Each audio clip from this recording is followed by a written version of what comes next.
अपनी बेटी की शादी तुमसे करा दूंगा। नर्स के पति ने शूटर से किया था वादा। दिल्ली डॉक्टर केस की इनसाइड स्टोरी।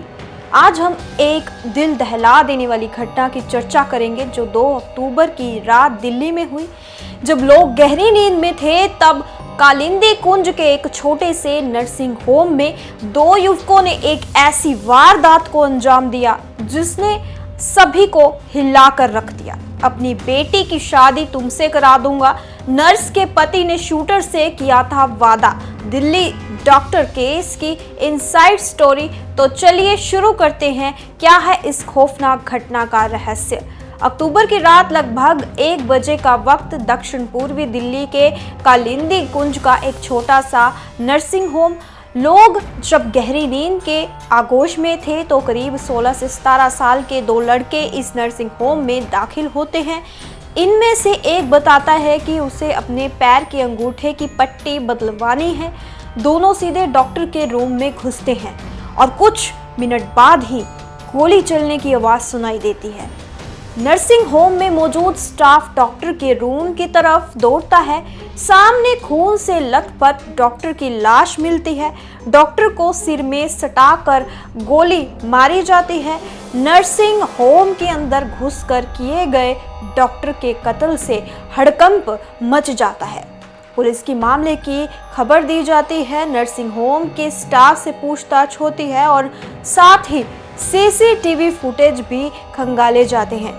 अगले ही दिन पुलिस गोली चलाने वाले एक आरोपी को गिरफ्तार कर लेती है। इसके कुछ घंटे बाद ही दूसरे आरोपी को भी पकड़ लिया जाता है। तो आइए जानते हैं कैसे बदली पूरी कहानी। शुरुआत में बताया जाता है कि डॉक्टर का कत्ल इसलिए हुआ क्योंकि उन्होंने आरोपियों से पट्टी कराने के ज़्यादा रुपए मांगे। लेकिन जब दोनों आरोपियों से पूछताछ होती है तो एक नई कहानी से पर्दा हटता है। ये कहानी थी अवैध संबंधों के शक और कत्ल के बदले शादी कराने के बाद की। दरअसल इस नर्सिंग होम में काम करने वाली एक नर्स के पति को शक था कि उसकी बीवी का अफेयर डॉक्टर जावेद के साथ चल रहा है। दिल्ली पुलिस के एक अधिकारी के मुताबिक 16 साल एक आरोपी ने पूछताछ में कबूल किया कि उसने उसी नर्सिंग होम में काम करने वाली एक नर्स के पति के कहने पर डॉक्टर जावेद अख्तर को गोली मारी थी। आरोपी ने कहा कि नर्सिंग होम में काम करने वाली इस नर्स के पति को शक था कि उसकी पत्नी का अफेयर डॉक्टर जावेद के साथ चल रहा है। डॉक्टर के कत्ल के बदले बेटी से शादी। आरोपी ने पूछताछ में बताया कि वो खुद नर्स की बेटी से प्यार करता है। इसकी जानकारी नर्स के पति को भी थी। ऐसे में नर्स के पति ने उससे वादा किया कि अगर वो डॉक्टर जावेद का कत्ल कर देगा तो वह अपनी बेटी की शादी उससे करवा देगा। हालांकि पुलिस का ये भी कहना था कि आरोपी लगातार अपने बयान बदल रहा है। उसके इस बयान की पुष्टि की जा रही है। पुलिस का मानना है कि इस वारदात में किसी तीसरे शख्स के शामिल होने का भी शक है। पहले आरोपी को दिल्ली के जाफराबाद से पकड़ा गया था जबकि दूसरे आरोपी को उत्तर प्रदेश के हापुड़ से गिरफ्तार किया गया। सूत्रों के मुताबिक पुलिस अब नर्स और उसके पति से पूछताछ कर रही है ताकि आरोपी के बयान की पुष्टि की जा सके।